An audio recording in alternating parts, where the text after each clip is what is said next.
ইউনেস্কোৰ দ্বাৰা বিশ্ব ঐতিহ্য ক্ষেত্ৰ হিচাপে চৰাইদেউ মৈদামৰ স্বীকৃতি লাভ কৰাৰ এটা বছৰ সম্পূৰ্ণ ইউনেস্কোৰ দ্বাৰা বিশ্ব ঐতিহ্য ক্ষেত্ৰ হিচাপে চৰাইদেউ মৈদামে স্বীকৃতি লাভ কৰা এটা বছৰ সম্পূৰ্ণ কৰিলে বিশ্ব ঐতিহ্য ক্ষেত্ৰ ৰূপে স্বীকৃতি লাভ কৰা এই ঐতিহাসিক কাৰ্যৰ প্ৰথম বৰ্ষপূৰ্তি অসম চৰকাৰৰ প্ৰত্নতত্ত্ব সঞ্চালকালয় খিলঞ্জীয়া আৰু জনজাতি বিশ্বাস আৰু সাংস্কৃতিক বিভাগৰ উদ্যোগত আৰু ভাৰতীয় পুৰাতাত্ত্বিক সৰ্বেক্ষণ তথা স্বৰ্গদেউসকলৰ স্মৃতিতৰ্পণ সমিতিৰ সহযোগত উদযাপন কৰা হয় প্ৰথম বৰ্ষপূৰ্তি অনুষ্ঠান বৰ্ষপূৰ্তি অনুষ্ঠানৰ বন্তি প্ৰজ্বলন কৰি শুভাৰম্ভ কৰে মন্ত্ৰী যোগেন মোহনে আদৰণি ভাষণ প্ৰদান কৰে সংস্কৃত বিভাগৰ সচিব মানস নাথে সন্মানীয় অতিথি হিচাপে উপস্থিত থাকি মন্ত্ৰী বিমল বৰাই কয় চৰাইদেউ মৈদামক আধুনিক আকৰ্ষণৰ কেন্দ্ৰৰূপে গঢ়ি তুলিবলৈ ল'বলগীয়া পদক্ষেপসমূহ আগবঢ়াই থকা হৈছে সভাত মুখ্য অতিথি ৰূপে উপস্থিত থাকি মন্ত্ৰী যোগেন মোহনে আজিৰ দিনটো ভাৰত তথা অসমৰ বাবে অতি উল্লেখযোগ্য দিন বুলি উল্লেখ কৰে আহোম ৰাজত্বকালৰ প্ৰথম ৰাজধানী চৰাইদেউ আনহাতে চৰাইদেউ মৈদাম আহোম ৰাজবংশৰ এক গুৰুত্বপূৰ্ণ ঐতিহাসিক স্মৃতিচিহ্ন এই মৈদামবোৰ আহোম স্বৰ্গদেউ আৰু তেওঁলোকৰ পৰিয়ালৰ সদস্যসকলৰ সমাধিস্থল বুলি জনা যায় চৰাইদেউ মৈদামে আহোম ৰাজত্বকালৰ স্থাপত্য আৰু সংস্কৃতিৰ গৌৰৱোজ্জ্বল ধ্বজা বহন কৰি আছে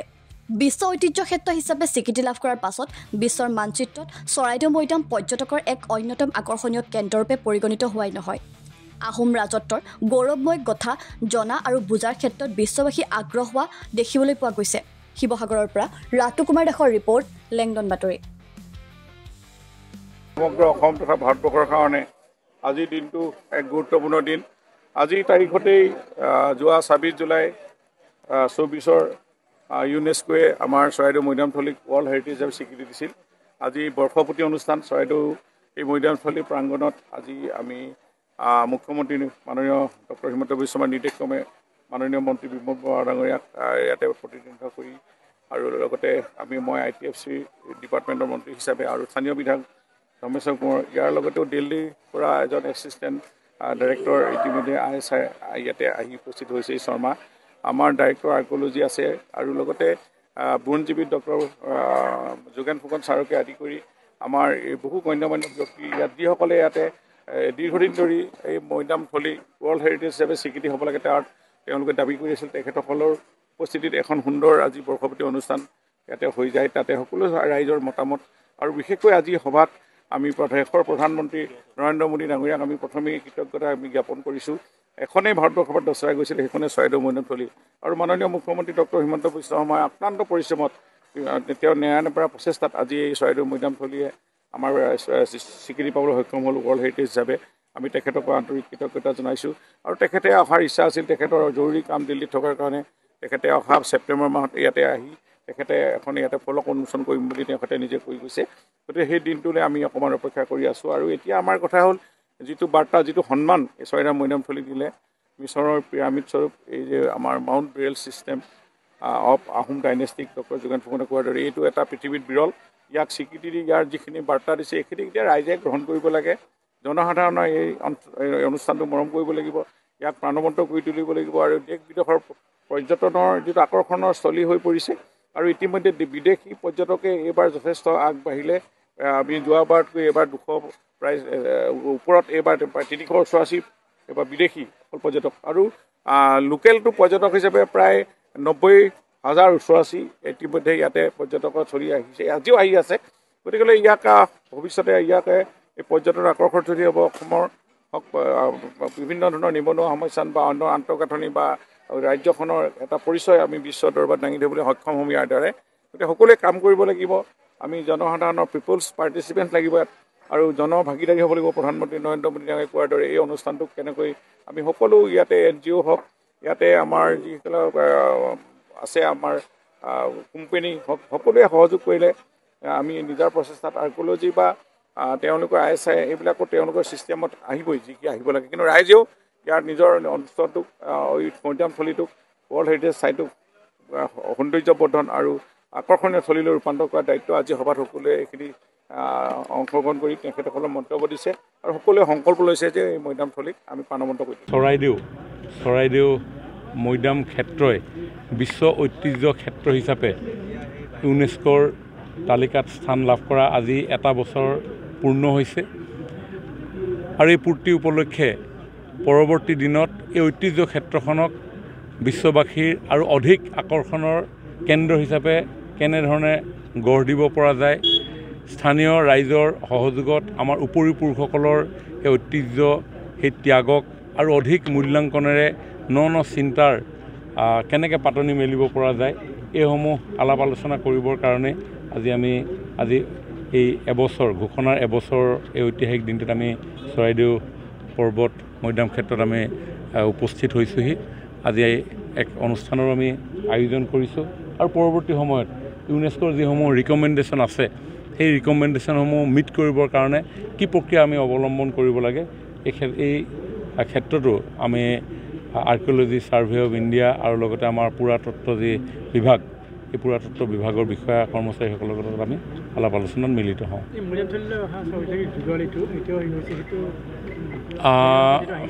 হয় সেইটো বিষয়ে আমি গম পাওঁ ইতিমধ্যে নিৰ্মাণ হৈ আছে কিন্তু নিৰ্মাণৰ গতি অতি লেহেমীয়া হৈ আছে গতিকে মই আজি আমাৰ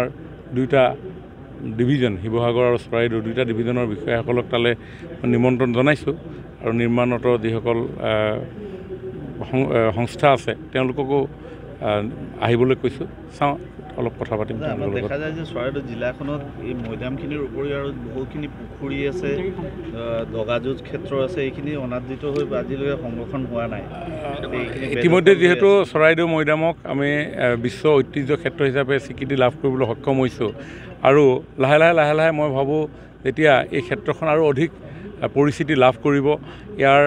বাফাৰ জোনত থকা যিসমূহ ক্ষেত্ৰ আছে বা অন্যান্য বিস্তৃত হৈ থকা যিসমূহ ঐতিহাসিক সমল আছে সেইসমূহো আমাৰ লোকচক্ষুৰ মাজলৈ আহিব আৰু ডেফিনেটলি লাহে এই ক্ষেত্ৰতো আমি বিহিত ব্যৱস্থা নিশ্চয় চৰকাৰে গ্ৰহণ কৰিব ঐতিহ্য ক্ষেত্ৰ বেদখল হৈ আছে চাওক বেদখল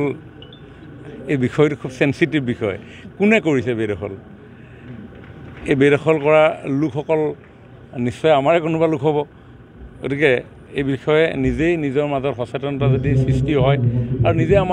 সমাজখনৰ প্ৰতি আমি দায়বদ্ধ বুলি অনুভৱ কৰোঁ আমাৰ ইতিহাসৰ প্ৰতি আমাৰ উপৰি পুৰুষসকলৰ প্ৰতি যদি দায়বদ্ধ বুলি অনুভৱ কৰোঁ ডেফিনেটলি সেইসমূহ নিজে দিনাখন নাইকিয়া হৈ আহিব কিন্তু চৰকাৰে উচ্ছেদ কৰিব পাৰে সেইটো বেলেগ কথা কিন্তু এই ঐতিহাসিক ক্ষেত্ৰসমূহ আমি কৰিব লাগে নে নালাগে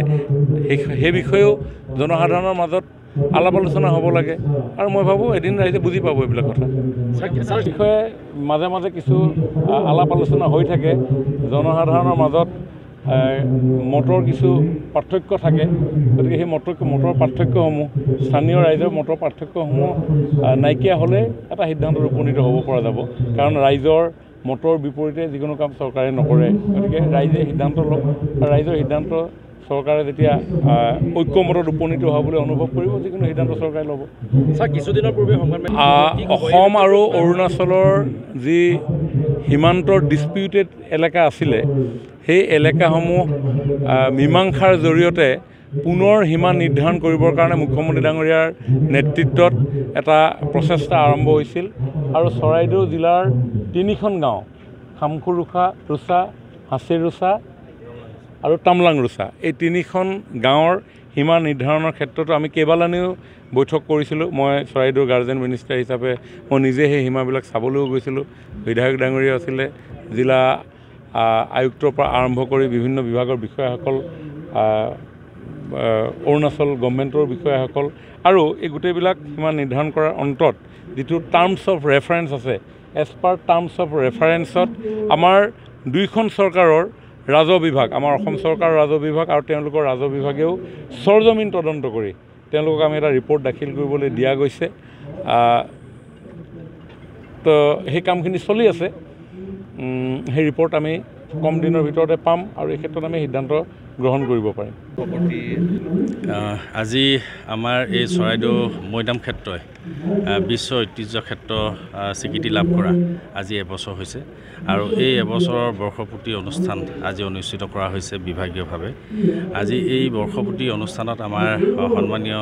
আমাৰ সাংস্কৃতিক পৰিক্ৰমা বিভাগৰ মন্ত্ৰী বিমল বৰা ডাঙৰীয়া আহিছিল আৰু আমাৰ বিভাগীয় মন্ত্ৰী যোগেন মোহন ডাঙৰীয়া আছে যি এবছৰ হ'ল এই এবছৰ যে বৰ্ষপূৰ্তিটো অনুষ্ঠিত কৰিব লাগে তাৰ বিষয়ে আমি আজি ইয়াত কিছু সময়গত হৈ বিভাগীয় বিষয়াসকলৰ লগতে মন্ত্ৰীসকল ইয়াত উপস্থিত থাকি কিছু আলোচনা কিছু সুবিধা অসুবিধা কিছুমান সমস্যা কি আছে কেনেধৰণে আৰু কি কি কৰিবলগীয়া আছে এই বিষয়ে আলোচনা কৰা এটা প্ৰক্ৰিয়াৰ আগবঢ়া এটা মানসিকতাৰে আজি বৰ্ষপূৰ্তি অনুষ্ঠানটো অনুষ্ঠিত কৰা হৈছে অহা ছেপ্টেম্বৰ মাহত মাননীয় মুখ্যমন্ত্ৰী আহিব আমাৰ যিখন আধাৰশিলা ফলকখন তেখেতে আধাৰশিলা কৰিব উন্মোচন কৰিব গতিকে আজি এই বৰ্ষপূৰ্তি অনুষ্ঠানটোৰ আমি এবছৰ হ'ল আজি বিশ্ব ঐতিহ্য ক্ষেত্ৰ পোৱা অৰ্থাৎ আমাৰ যিহেতু ইউনেস্কোৱে আমাক স্বীকৃতি দিলে বিশ্ব দৰবাৰত প্ৰতিষ্ঠা কৰি দিলে আমাৰ 600 বছৰ ৰাজত্বৰ ৰজাসকলৰ সমাধিস্থল হিচাপে গতিকে য'ত নেকি আমাৰ অসমখন গঢ় দি উঠিছিল অসমখন গঢ়িছিল য'ৰ পৰা জাতি গঠনৰ প্ৰক্ৰিয়া আৰম্ভ হৈছিল সেই অঞ্চলটো আজি বিশ্ব দৰবাৰত প্ৰতিষ্ঠা হ'ল আজি যি 600 বছৰ ৰাজত্বৰ লগতে আকৌ আগন্তুক দিনত আমাৰ এই জাতি